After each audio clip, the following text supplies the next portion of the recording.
নমস্কার, আমি অসুর। আমাকে বধ করার আনন্দে তোরা ফুর্তি করবি, মজা করবি, আনন্দ করবি, খাবি, সব ঠিক আছে। আমি তো কিছু বলি না, আমি তো কিছু বলি না। দশমীর দিন আমার মুখে এক গদা মিষ্টি গুজা দিবি কেন তোরা?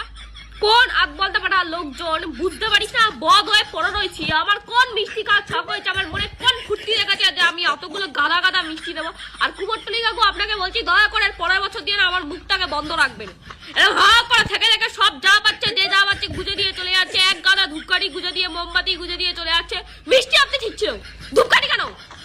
আর তোরা ভাই সিঁদুর খেলবি, সিঁদুর খেল, তোরা সিঁদুর খেল, আমি তো বারণ করি না, আমি তো কিছু বলি না।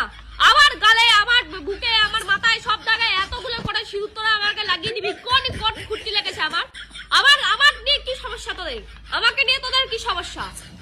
মানে অসুর হয়েছি বলে যে যা পাচ্ছে বলে চলে যাচ্ছে। আগের দিন একটা মাতাল এসে যা পারলো বলে চলে গেল, মানে আমার কোনো সম্মান নাই নাকি? মুখে মিষ্টি গোজা অব্দি ঠিক আছে, চোখে নাকে মিষ্টি গোজা সেখানেও ধূপকাঠি লাগিয়ে দিচ্ছে কেন?